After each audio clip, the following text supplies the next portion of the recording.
अपनी जर्नी के बारे में बता रहे थे।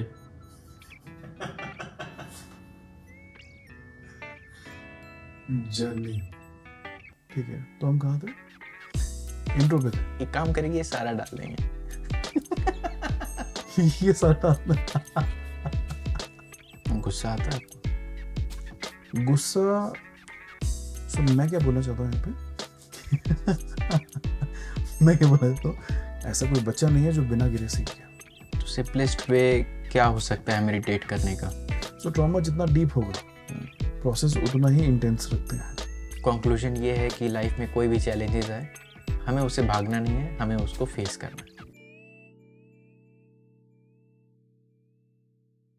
नमस्कार, मैं हूं अश्विन, आपका host creative crew talk show का। आज एक ऐसे हस्ती से आपको मैं मिलाना चाहता हूं जो कि एक स्पिरिचुअल गुरु हैं, स्पिरिचुअल लीडर हैं। कई सारी हीलिंग साइंसेस वो प्रैक्टिस करते हैं, जैसे कि astrology, reiki, numerology, past life regression. और मैं आपको बताना चाहता हूं कि मैंने खुद उनके साथ पास्ट लाइफ सेशन को एक्सपीरियंस किया है। स्वागत करना चाहता हूं रविंदर कांसवाल सर का। हेलो अश्विन। Hello sir. और मैं चाहता हूं कि आप अपने बारे में दर्शकों को कुछ बताएं और आपकी ये जर्नी कहाँ से शुरू हुई उसके बारे में हमें बताएं। थैंक यू अश्विन, मुझे यहाँ बुलाने के लिए। और मुझे खुशी इस बात की कि मैं इस प्लेटफॉर्म पे आज आपके साथ हूँ। जो मेरी हीलिंग जर्नी है वो शुरू होती है 15 साल पहले, जब ऑलरेडी मैं एक एंकोलोजिंग स्पॉन्डिलाइटिस नाम की बीमारी से जूझ रहा था। और उस वक्त काफ़ी पेन और काफ़ी स्ट्रगल से मैं उस बीमारी से बाहर आ पाया। और ठीक 10 साल पहले आज से मैंने अपनी हीलिंग जर्नी थोड़ा सा बेहतर तरीके से आगे बढ़ाई, जहाँ मैंने ये महसूस किया कि अगर मैं खुद को हील कर सकता हूँ तो मैं लोगों को भी हील कर सकता हूँ, उनको हेल्प कर सकता हूँ खुद को खोजने में, खुद को हील करने में। और इस जर्नी का नेक्स्ट पड़ाव तब आया जब मैंने एनरिचिंग सोल्स के नाम से एक अपनी ऑर्गेनाइजेशन ओपन करी। जब मैं अपनी हेल्थ इश्यूज़ से जूझ रहा था स्टार्टिंग में, तो मैंने डिफरेंट मोडालिटीज़ यानी रेकी, हीलिंग और टैरो और हिप्नोसिस, पास्ट लाइफ रिग्रेशन की मीडियम से मैं आगे बढ़ा। इस जर्नी में मुझे काफ़ी सारे ऐसे पड़ाव मिले जहाँ पे हो सकता है किसी एक नहीं बट अनेकों मोडालिटीज़ ने मुझे हेल्प करी अपने को हील करने में। जी। तो 12 साल की उम्र में मुझे एंकोलोजिंग स्पॉन्डिलाइटिस डिटेक्ट हुआ। एंड जो मेरे पेरेंट थे और जो मेरी पूरी फैमिली थी, वो सब बहुत ही कंसर्न थे मुझे लेके। और ऐसा कोई डॉक्टर नहीं था, ऐसा कोई नीम हकीम नहीं था जहाँ पे हमने विजिट नहीं किया हो। हर तरह की अरदास मांगी गई, हर तरह के रिचुअल्स परफॉर्म करे गए मेरे नाम पे, बट कुछ हेल्प नहीं किया। एंड जब हर तरह से हर एंड से हम हताश होकर वापस आते थे कि मेरे पेन्स ख़त्म नहीं हो रहे थे, बैक एक नहीं ख़त्म हो रहा था, और मेरी हेल्थ ज़्यादा अफेक्ट होना शुरू हो गई थी, यहाँ तक कि कुछ टाइम के लिए मैं बेड रिटर्न भी रहा हूँ। तो मुझे आगे ये महसूस हुआ कि अगर कुछ काम नहीं कर रहा, सब चैलेंजेस यही दिखाते हैं, एक ही रास्ता दिखाते हैं कि मुझे ये शायद खुद ही सॉर्ट करना होगा, खुद ही रिपेयर करना होगा। जी। तो इस जर्नी में मैंने सबसे पहले रेकी से शुरुआत करी, और रेकी ने मुझे ये महसूस कराया कि मेरे अंदर भी पावर्स हैं, वो पावर्स जो शायद मैंने कभी महसूस ही नहीं करी। तो वो रियलाइजेशन पॉइंट कब थी आपकी लाइफ में, या कहें कि वो टर्निंग पॉइंट क्या था जब आप स्पिरिचुअलिटी की तरफ मुड़े, और एक रियलाइजेशन पॉइंट जब आपको लगा कि अब मैं स्पिरिचुअल हो चुका हूँ? तो वो रियलाइजेशन पॉइंट तो काफ़ी समय बाद आया कि मुझे महसूस हुआ कि जितने भी स्पिरिचुअल स्टेट है जो मैं बाहर पढ़ता हूँ, सुनता हूँ, राइट, वो ऑलरेडी मैं अपने अंदर एब्जॉर्ब करके, अपने अंदर इम्बाइब करके यूज़ कर रहा हूँ। मुझे ये दिखा कि मैं काफ़ी कुछ ऑलरेडी प्रैक्टिस कर रहा था as a child, as an individual, and gradually जो हीलिंग जर्नी है, अगर आप बात करें और बीइंग स्पिरिचुअल की बात करें, तो बीइंग स्पिरिचुअल तो मेरा हमेशा ही रहा है। मैंने देखा कि ये शायद मेरे स्वभाव में ही रहा है। तो आप स्पिरिचुअल हो नहीं सकते, आप ऑलरेडी होते हो, राइट। जो आप हो वो आपको कैसे बनाया जाएगा? तो आप अपने आप को आप बहुत ही इंक्लाइंड महसूस करोगे towards being humble, towards being modest, towards helping yourself and then people out. आप ये कह सकते हैं कि शायद मैंने कभी ये महसूस नहीं किया कि मैं स्पिरिचुअल हूँ या अब मैं स्पिरिचुअल हो गया हूँ, तो कोई एक अवेकनिंग पॉइंट नहीं आया था. ये एक ग्रेजुअल जर्नी थी जिसमें मैं फिगर आउट करता चला गया कि और चीज़ें होती चली गई. अच्छा, तो आपने ये सारी चीज़ें सीखी कैसे? कोई गाइड या कहीं से कुछ देखा पढ़ा? रेकी की आपने बात की कि शुरुआत आपने उससे की, तो कैसे रेकी को आपने सीखा कैसे? ये जर्नी मैंने किसी फ्रेंड के कहने पे शुरू करी, और एक ग्रुप जा रहा था रेकी सीखने के लिए, तो मैंने उनको ज्वाइन कर लिया.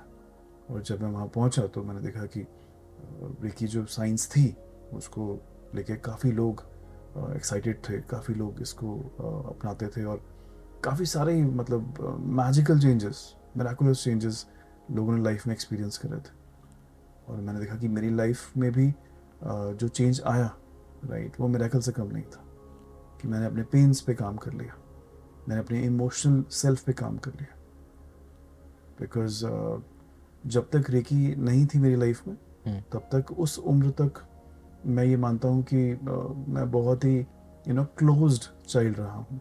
तो एक्सप्रेस करना मुझे बिल्कुल नहीं आता था. मुझे लगता था कि एक्सप्रेशन से शायद कोई मुझे जज करना शुरू कर लेगा. तो डर अलग तरह के बहुत सारे थे. तो रेकी जो साइंस थी, रेकी अपने आप में ने एक्चुअली अपॉर्चुनिटीज़ मेरे लिए ओपन करी हीलिंग की, खुद को हील करने की.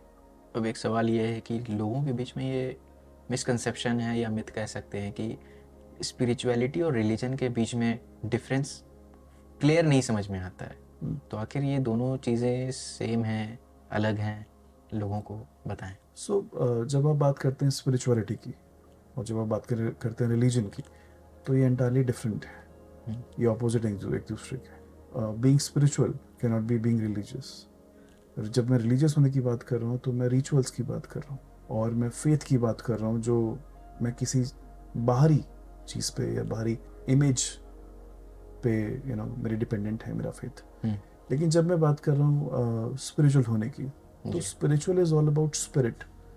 मेरी इनर स्पिरिट की मैं बात करूँगा, मैं अपने इनर डिवाइन सेल्फ की बात करूँगा, इनर हायर सेल्फ की बात करूँगा. तो मेरी जर्नी मेरे ही भीतर से शुरू होती है अगर मैं स्पिरिचुअल की बात करूँ. इसमें कोई रिचुअल्स नहीं होते, इसमें खुद की खोज खुद से ही होती है. तो स्पिरिचुअल और बीइंग रिलीजियस में बहुत ज़्यादा फ़र्क है. मैंने इस बात को तब समझा जब मैंने सदगुरु की एक वीडियो देखी, और उसमें उन्होंने कहा कि spirituality means connecting to our inner self. जब हम अपने अंदर से अपने आप को कनेक्टेड महसूस करते हैं, वो स्पिरिचुअलिटी है. आई थिंक आप बिल्कुल ठीक कह रहे हैं कि इस तरह का जो आपने उनका एडवर्टीजमेंट देखा, तो वो डेफिनेटली इसी जर्नी की बात करता है, स्पिरिचुअल जर्नी की बात करता है. बशीर बद्र की तरह सरल शब्दों में उन्होंने स्पिरिचुअलिटी समझा दी. उस दिन से रिलीजन और स्पिरिचुअलिटी के बीच में डिफरेंस काफ़ी क्लियर हो गया था. तो आपने ये बात की कि स्पिरिचुअलिटी में हम अपने आप को खोजते हैं. जी. कैसे खोजेंगे? देखिए, स्पिरिचुअलिटी आप तब तक डिस्कवर नहीं कर पाते अपने अंदर जब तक कोई चैलेंज नहीं आता. एक छोटा सा बच्चा है और वो चलना सीख रहा है, वो तब तक अपने बेस्ट पोटेंशियल में नहीं आ सकता जब तक वो गिरेगा नहीं. गिरने के बाद वो सीखता है. ऐसा कोई बच्चा नहीं है जो बिना गिरे सीख गया. यहाँ पे स्पिरिचुअलिटी भी जो है और जो स्पिरिचुअल स्टेट ऑफ माइंड है, वो तब तक आप एक्सपीरियंस नहीं कर सकते जब तक आपकी लाइफ में किसी तरह का कोई शॉक ना आया हो, कोई चैलेंज ना आया हो, राइट, जिसको पार करने के लिए आपको बहुत मुश्किलों का सामना करना पड़े. So, जब ये जर्नी मेरी लाइफ में आई तो मेरे लिए एक हेल्थ एलिमेंट के तौर पे आई, और मैंने देखा कि शायद हर एक बार मैं इवॉल्व ही होता चला गया. आई थिंक जितनी बार मैं स्पिरिचुअल होने की बात करूँगा और इस स्पिरिचुअल स्टेट को टेस्ट करने की बात करूँगा, इस स्पिरिचुअल स्टेट में आने की बात करूँगा, उतनी बार मैं बोलूँगा कि चैलेंज आया है तो उसको खुशी खुशी आप उसके थ्रू जाइए. उससे डरने की या उससे फेयर रखने की या उससे घबरा के दूर होने की ज़रूरत नहीं. तो मतलब आपके हिसाब से अगर कोई लाइफ में चैलेंज आता है और उसको हम फेस करते हैं, उससे भागते नहीं हैं, और जब उस चैलेंज को ओवरकम करते हैं तो हम स्पिरिचुअल हो जाते हैं. तो आपको कोई स्पिरिचुअल बना नहीं सकता, आप ऑलरेडी होते हो. मतलब सिर्फ इतना है कि जो चैलेंज है वो एक तरह से एक ऊपरी परत हटा देता है और आपको स्पिरिचुअली और ज़्यादा अवेकन कर देता है. यहाँ पे आप गौतम बुद्ध का एग्जाम्पल समझ सकते हैं कि अगर बहुत सारे डिस्ट्रैक्शंस थे लाइफ में और बहुत चीज़ों में कन्फाइंड रखते हुए उनको एक ही जोन में रखा जाता था जहाँ पे सारे राजसिक जो ऐशो आराम थे वो उनको प्राप्त होते थे। लेकिन जिस रोज़ उनको उनका जो एक्सपीरियंस है वो बाहर का हुआ, जहाँ पे वो रूबरू हुए एक इंसान से जो पीड़ित था, एक इंसान से जो लाइफ में चैलेंजेस फेस कर रहा था, उसकी हेल्थ ख़राब थी, वो एक वृद्धावस्था में था, या वो एक मृतक को उन्होंने जब व्यू किया, जब देखा, तो उनको ये महसूस हुआ कि लाइफ तो कुछ है ही नहीं। उनके लिए वो एक ट्रांसफॉर्मेशनल स्टेट था। आगे बढ़ के उनको शायद जो एनलाइटनमेंट है वो हासिल हुई। आई थिंक हम सभी अपने अपने चैलेंजेस को एक अवेकनिंग के तौर पे देखें तो बेहतर रहेगा। कंक्लूजन ये है कि लाइफ में कोई भी चैलेंजेस आए, हमें उससे भागना नहीं है, हमें उसको फेस करना है। एग्जैक्टली। अगर हम फेस करके उसको ओवरकम कर लेंगे तो फिर हम अपने लाइफ में ग्रो करते हैं स्पिरिचुअली। बिल्कुल। तो मेरे मन में एक फ़नी क्वेश्चन भी आता है जी, जिस पर मैंने सेशन के पहले भी डिस्कस किया था कि हाँ जी, जीसस क्राइस्ट हो गए, गौतम बुद्ध हो गए, ये सारे इंसान थे, राम जी हो गए, तो फिर भी इनको भगवान का दर्जा दिया गया। तो क्या आज के युग में ऐसी पॉसिबिलिटी है, क्योंकि कई सारे गुरु आए, बाबा आए, फिर भी उनके अच्छे फैन फॉलोइंग भी थी, फिर भी क्या आज के इस युग में ये पॉसिबिलिटी है कि कोई ऐसा इंसान जो कि एक रिलीजन बना दे जिसको भगवान का दर्जा दिया जाए? ओके। सो जितनी बार आप इन महापुरुषों का नाम लेते हैं, आप किसी भी महापुरुष को लेते हैं और आप बोलते हैं कि साईं बाबा की मैं अगर मैं बात करूं, राइट, लोग उनको बहुत मानते हैं, बहुत पूछते हैं, उनके टेम्पल्स बनाए गए हैं। एक टाइम पे जब वो थे उस दौर पे उनको ज़्यादा पूछा नहीं जाता था और बहुत सारी उनके अपने चैलेंजेस थे लाइफ के, लेकिन उनके जाते ही हमने उनको ईश्वर का दर्जा दिया और उसके बाद उनको पूजना शुरू करा। Same goes with Gautam Buddha. जब गौतम बुद्ध थे तो उन्होंने काफ़ी अपनी लाइफ में क्रिटिसिज्म झेले।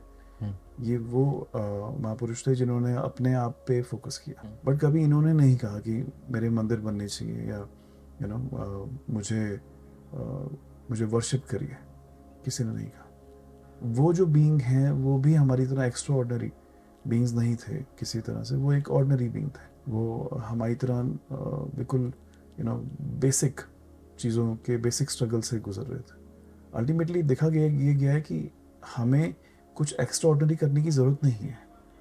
हम अगर अपनी सिंप्लिसिटी को मेंटेन रखें, राइट, और अपनी इनर जर्नी में अपने इनर डिवाइन सेल्फ को अवेकन रखें, राइट, और हर चीज़ अवेयरनेस के साथ करें, माइंडफुल होके करें, तो आई थिंक हमें सारे आंसर्स मिल जाते हैं अपनी लाइफ के। वही है स्पिरिचुअल स्टेट ऑफ माइंड। तो कैसा लग रहा है टॉक शो करने में? मज़ा आ रहा है अभी? हाँ, मज़ा तो बहुत आ रहा है लेकिन मैं देख रहा हूँ मेरे हैंड मूवमेंट्स और अच्छे होने चाहिए और बेहतर होने चाहिए, मतलब हैंड्स को मूव, क्योंकि ये पोज अपने आप में अवेकन पोज है, ये पोज काफ़ी स्ट्रॉन्ग पोज है, अच्छा आपको फोकस रखता है, बैलेंस रखता है, बट हैंड्स का मूवमेंट ज़रूरी है। तो मैं देखा कि हैंड्स का मूवमेंट जितना बेहतर होगा मेरे आइडियाज उतने बेहतर होते जा रहे हैं। तो ट्रेजेडी के बाद हम आपका फिर से स्वागत करते हैं। हमने 4 क्वेश्चन रिकॉर्ड किए और बैटरी डाउन हो गई माइक की और सब चला गया, तो हम फिर से बनाते हैं तो सवाल ये है कि स्पिरिचुअलिटी का आपके ऊपर, आपकी लाइफ के ऊपर क्या इम्पैक्ट रहा? स्पिरिचुअलिटी से मेरे जो फिजिकल एलिमेंट्स थे वो चले गए, जो मेरी इमोशनल स्टेट थी वो और स्ट्रांग हो गई। इमोशनली मैं काफ़ी खुद को साउंड महसूस करता हूँ, तो अगर कोई इमोशनल मूवमेंट भी होता है तो I have certain veg and tools and techniques जिससे मैं अपने आप को बैलेंस महसूस करता हूँ। तो कौन से टूल्स एंड टेक्निक्स हैं जो बाकी लोग भी उसको इस्तेमाल कर सकते हैं अपनी लाइफ में? देखिए, सबसे ज़्यादा जो क्लोज है, जो मैं हर मोमेंट महसूस करता हूँ, वो है ब्रीदिंग। पर अगर ब्रीदिंग में हल्का सा भी अगर माइंडफुली ब्रीथ किया जाए और स्लो और डीप ब्रीथ किया जाए तो आप खुद को ज़्यादा अवेयर, मतलब ज़्यादा अवेयर और ज़्यादा मैं कहूँगा कि रिजुविनेटेड महसूस करते हैं। और ब्रेथ को मैं एक थोड़ा सा बहुत ही स्पेशल तरीके से देखता हूँ. So the moment I breathe in, I feel I am accepting healing from the universe. और जब मैं ब्रीद आउट करता हूँ तो मैं एक सरेंडर मोड क्रिएट कर लेता हूँ. तो जब भी कोई चीज़ मुझे चैलेंजेस कुछ बड़े लगते हैं, ऐसे लगते हैं कि शायद ये मैं एज ए इंडिविजुअल हैंडल नहीं कर पाऊँगा, तो मैं सरेंडर मोड में आ जाता हूँ. अगर खान पान की बात की जाए तो क्या खान पान का भी स्पिरिचुअलिटी पर कुछ असर होता है हमारे स्पिरिचुअल ग्रोथ में? खान पान को की अगर बात करते हैं तो काफ़ी लोग इसमें वेज और नॉन वेज ऑप्शंस को लेके सामने आते हैं कि हमें वेज खाना चाहिए कि नॉन वेज खाना चाहिए. डेफिनेटली वेज हमेशा एक ज़्यादा इम्पोर्टेंस होल्ड करता है. लेकिन जब हम बात करते हैं स्पिरिचुअलिटी की, तो स्पिरिचुअलिटी का कहीं भी जिक्र वेज और नॉन वेज फूड का नहीं है. क्योंकि अगर आप वेद और पुराण ओपन करके देखें तो उसमें भी जिक्र है कि अलग अलग युगों में जो महापुरुष रहे हैं उन्होंने नॉन वेज का सेवन भी किया है. बस इतना है कि जो पाचन क्रिया है वेज और नॉन वेज की वो डिफरेंट होती है. तो ज़्यादा बेहतर होता है जब हम वेज फूड अपनाते हैं और रॉ फूड ज़्यादा खाते हैं. तो जितनी बार आप रॉ फूड कंज्यूम करेंगे, यानी फ्रूट्स वेजिटेबल्स जो आप रॉ खा सकते हैं बिना प्रोसेस करे, ये हमारा प्राइमरी फूड है. सीड्स हो गए, नट्स हो गए, राइट, ये हमारा ड्राई फ्रूट्स हो गए. तो इनसे आप एनर्जी महसूस ज़्यादा बेहतर करेंगे और ज़्यादा बेहतर तरीके से एक्टिव भी महसूस करेंगे. बट जितने भी प्रोसेस फूड होते हैं, जितने भी कुक्ड फूड होते हैं, उसमें आपको अग्नि का इस्तेमाल करना होता है. और जहाँ फायर आ गई, आप समझ लो कि हमने सारे न्यूट्रिशन तो वहीं मार दिए, और उसके बाद हम कुछ भी कंज्यूम करेंगे तो वो हमें हाफ बेक्ड न्यूट्रिशन प्रोवाइड करेगा. तो जितना हो सके रॉ फूड खाइए, एंड रॉ फूड हमेशा हमें हेल्प करेगा. और खासकर मैं यहाँ पे एक चीज़ मेंशन और करना चाहूँगा कि मिल्क इनटेक, दूध की, आज हम दूध को बहुत भारी मात्रा में कंज्यूम कर रहे हैं. मिल्क जो है, मिल्क सिर्फ एक टेम्पररी व्यवस्था है, एक इनिशियल अरेंजमेंट है. जब बच्चा कोई पैदा होता है, राइट, तो उसको माँ का दूध दिया जाता है. और जैसे ही बच्चा थोड़ा सा बड़ा होता है और उसके दांत विकसित होना शुरू हो जाते हैं, राइट, तो उसके बाद वो दूध बंद कर दिया जाता है. वो स्वाभाविक है, वो खाना खाना पसंद करेगा. उसके बाद वो अपनी माँ के दूध पे रिलाई नहीं करेगा, डिपेंड नहीं करेगा, राइट. लेकिन यहाँ पे क्या है, यहाँ पे हम दूध इस मात्रा में कंज्यूम करते हैं जैसे उसके बिना हमारी लाइफ चल नहीं रही है. तो इंसान को एक टाइम के बाद भी पूरी लाइफ टाइम हमें सबका दूध कंज्यूम करने का ज़्यादा ही शौक़ पड़ा है कि हम गाय का भी दूध पीते हैं, भैंस का भी दूध पीते हैं, बकरी का भी दूध पीते हैं, और एक जानवरों के दूध हम लेके आते हैं ताकि हम उसको कंज्यूम कर पाएँ कि उसमें न्यूट्रिशन है. पर टेक्निकली हमें उसकी ज़रूरत नहीं है. एक सिंपल तरीके से हमें उसकी ज़रूरत नहीं है. हमारे दांत विकसित हो चुके हैं. गाय का दूध, गाय का बछड़ा एक टाइम के बाद छोड़ देता है, बकरी का बछड़ा भी, राइट, वो छोड़ देता है दूध. लेकिन एक इंसान ही एक ऐसा प्राणी है जिसको हर तरह का दूध कंज्यूम करने का शौक़ है, राइट, क्योंकि न्यूट्रिशन है. न्यूट्रिशन तो हर एक चीज़ में है. मुझे लगता है कि दूध भी एक एलिमेंट है, एक आइटम है जिसको आप या तो कम कंज्यूम करिए मेडिसिनल तौर पे, या नहीं कंज्यूम करिए. मिल्क इनटेक भी हम घटा सकते हैं अगर हम किसी स्पिरिचुअल प्रैक्टिस में बात कर रहे हैं.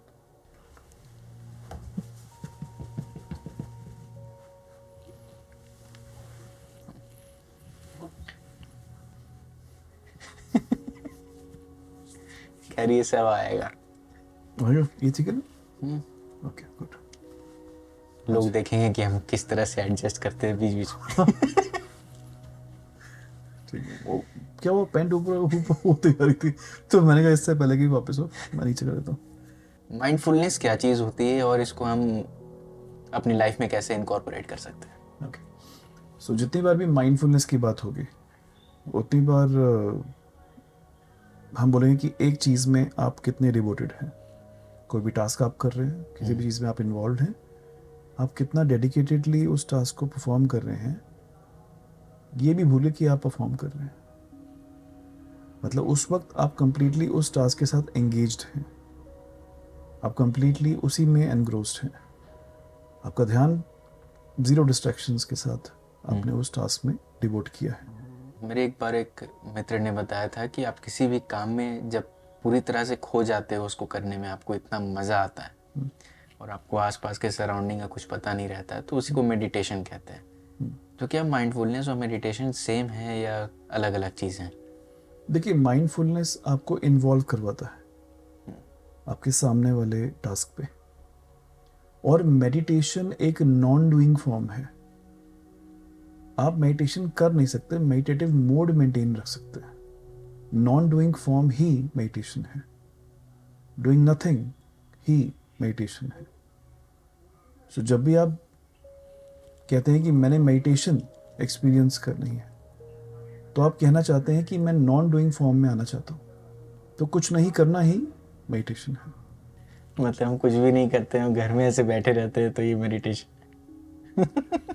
देखिए, आप जब कुछ नहीं करते हैं और घर में सिर्फ ऐसे बैठे रहते हैं, तो आप कुछ सोच रहे हैं। आप कुछ सोच भी नहीं रहे, तो आप कोशिश कर रहे हैं सोचने की, राइट? तो आप एक्चुअली नॉन डूइंग से डूइंग की तरफ आना चाहते हैं, आ नहीं पा रहे हैं, आलस कर रहे हैं। आलस कर रहे हैं। मतलब वहाँ पे आप उसको टाइम वेस्ट हो गया ये टैग कर सकते हैं, राइट? बट अल्टीमेटली आप कोशिश कर रहे हैं मेडिटेशन करने की। अब कई बार लोग कोशिश करते हैं, कई बार लोग कहते हैं आंखें बंद करके मेडिटेशन करें कि आंखें खोल के मेडिटेशन करें। लोगों के सवाल ये होता है। फॉर्म के ऊपर काफ़ी होता है कि ऐसे बैठ के करना कैसे है बैठना या आराम से बैठ के कर सकते हैं। तो मेडिटेशन करने के लिए मोड ज़रूरी है, हाँ। आंखें बंद और आंखें खोलने में बहुत डिफरेंस है।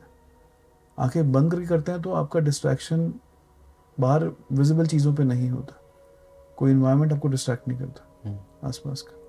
पर आंखें खोल के करते हैं तो उसके लिए डेडिकेटेडली एक ही पॉइंट पे फोकस करने की ज़रूरत पड़ती है, और उसमें भी उस पॉइंट पे फोकस नहीं, उस पॉइंट के भी पीछे की जो वाइब्रेशन है उसको फील करने की ज़रूरत पड़ती है। तो सिंपलेस्ट वे क्या हो सकता है मेडिटेट करने का?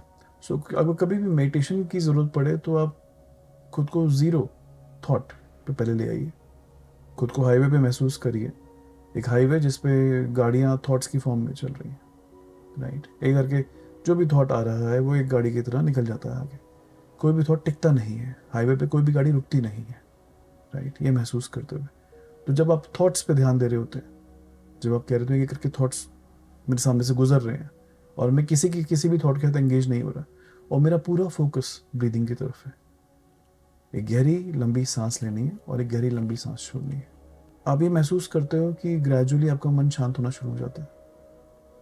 सो थॉटलेसनेस की एक स्टेट आ जाती है। तो यही मेडिटेशन में हेल्प करता है। तो breathing plays a major role in meditation. आप करते हैं मेडिटेशन? मैं कहूँगा कि मैं मेडिटेशन करने की ज़रूरत नहीं पड़ती। स्टार्टिंग में बहुत एफर्ट लगता था करने में। अब क्या है, मोड ही मेडिटेटिव रहता है। या तो मेडिटेटिव मोड मेंटेन रहेगा या माइंडफुल रहूँगा। सो दोनों में से कोई एक चीज़ होती रहेगी। गुस्सा आता है आपको? गुस्सा, एंगर एक बाय प्रोडक्ट है। हो सकता है काफ़ी चीज़ें आपको पसंद ना आए, तो हो सकता है वहाँ पे आप एंगर माउंट करें, हो सकता है। बट आप एंगर को कैसे चैनलाइज कर रहे हो? एनर्जी तो है। अगर सामने से किसी ने एमिट करी, सामने से किसी ने कुछ सुनाया है या आपको कुछ आप शब्द बोले हैं, वो अच्छे तो लग नहीं रहे सुनने में, अंदर तो कुछ ना कुछ क्रिएट करेगा।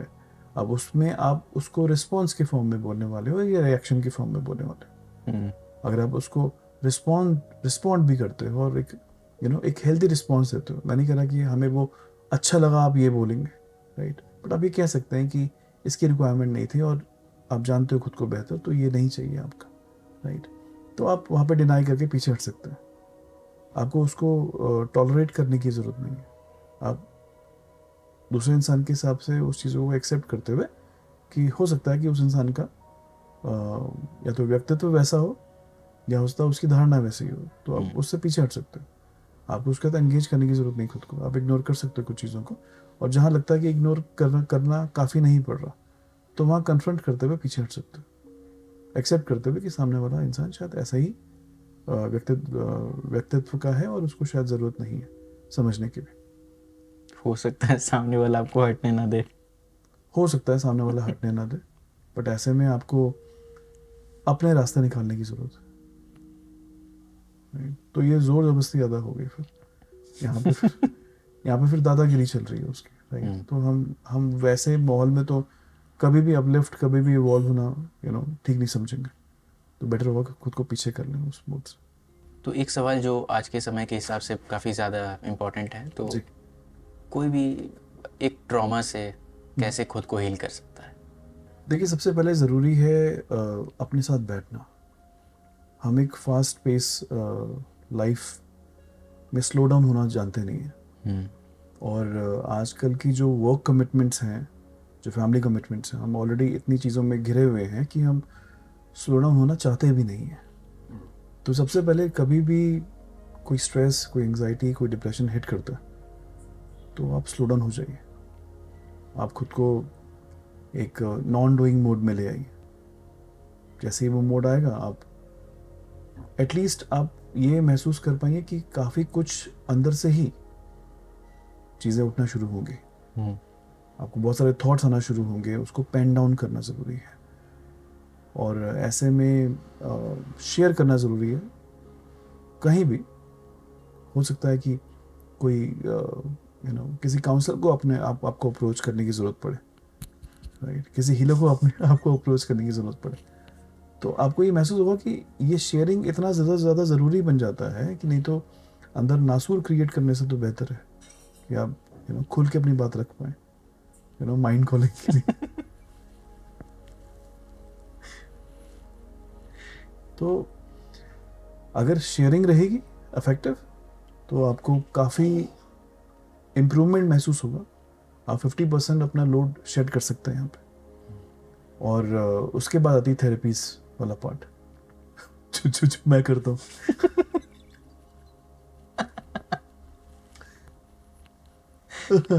तो आपको ये समझ में आ गया होगा कि फर्स्ट स्टेप यहाँ आना है, सेकंड स्टेप वहाँ जाना। बाकी इंफॉर्मेशन डिस्क्रिप्शन में मिलेगा आपको। बाकी इंफॉर्मेशन डिस्क्रिप्शन में मिलेगा। तो किसी भी मीडियम से, किसी भी प्रोसेस के थ्रू, चाहे वो PLR हो गया, चाहे वो one-on-one डिस्कशन हो गया, ये चीज़ें हेल्प करती हैं, शेयरिंग हेल्प करती है। अगर आप किसी से बात शेयर करेंगे, अपनी बात उनके सामने रखेंगे, तो आपको हल मिलेंगे। अदरवाइज अपने अंदर तो सिर्फ ये हल एक लूप की तरह रहते हैं, राइट? तो कभी भी सॉर्टिंग नहीं हो पाती। बेसिक लाइफ प्रॉब्लम हो तो ये सिचुएशन, ये सॉल्यूशन जो हैं, ये काफ़ी हेल्पफुल होंगी। बट ट्रॉमा की बात अलग होती है, वो दिमाग में एक छाप छोड़ देती है, जिससे निकलना काफ़ी मुश्किल हो जाता है। सो ट्रॉमा जितना डीप होगा, प्रोसेस उतना ही इंटेंस रखते हैं। तो स्पिरिचुअल लाइफ और एवरीडे रिस्पॉन्सिबिलिटीज़ को कैसे बैलेंस कर सकते हैं? सी, आप ऑलरेडी एक स्पिरिचुअल बीइंग हो। बाकी जो मूवमेंट्स हैं रिस्पॉन्सिबिलिटीज़ के, जो डेली लाइफ में चलते हैं, आपको बैलेंस करने के लिए बहुत सोचने की या बहुत सारे प्रोसेस करने की ज़रूरत नहीं है। अगर आप मेडिटेटिव मोड को मेंटेन रखते हुए माइंडफुली अपने टास्क करें, तो ये दोनों ही सिरों को बैलेंस रखता है, आपका वर्क लाइफ बैलेंस। तो इसी के साथ हम लोग टॉक शो के एंड तक आ चुके हैं। तो आखिरी सवाल ये है कि कोई भी अपना स्पिरिचुअल जर्नी अगर शुरू करता है, तो आप उन लोगों को क्या एडवाइस देना चाहते हैं? सो कभी भी आप अपनी स्पिरिचुअल जर्नी को आगे बढ़ाना चाहते हैं, तो अपने साथ बैठना पसंद करिए। कई बार वो नॉन डूइंग मोड इतना ज़रूरी बन जाता है, वो इतने सारे इंसाइट आपको प्रोवाइड करता है जो शायद कभी आपने सोचे भी नहीं होंगे। तो अपने साथ बैठना पसंद करिए, और किसी डीप टॉक में इन्वॉल्व होइए। सो अगर स्पिरिचुअल जर्नी की मैं बात करूँ, तो डिटैच स्टेट मेंटेन रहना बहुत ज़रूरी है। तो अगर कोई एक चीज़ आप अपनाना चाहते हैं इस जर्नी में, तो डिटैचमेंट मुझे लगता है की है हर चीज़ में। तो इसी के साथ ही टॉक शो समाप्त होता है। अगर आप भी हीलिंग करना चाहते हैं, एक्सपीरियंस करना चाहते हैं, तो आप रविंदर कंसवाल सर से मिल सकते हैं। उनसे कांटेक्ट करने के डिटेल्स डिस्क्रिप्शन में दिए होंगे, और उनसे भी बेहतर अगर हीलिंग चाहिए तो आप माइंड कॉलिंग को आ सकते हैं। अगर आप भी चाहते हैं कि किसी स्पेसिफिक टॉपिक पर मैं टॉक शो करूं, तो आप उसको भी कमेंट में बता सकते हैं। ये टॉक शो आपको कैसा लगा, ये भी कमेंट में बताइएगा। Thank you so much sir for joining us. Thank you so much sir. बस इसी के साथ मैं आपसे इजाज़त लेना चाहता हूँ। मिलते हैं एक नए एपिसोड में।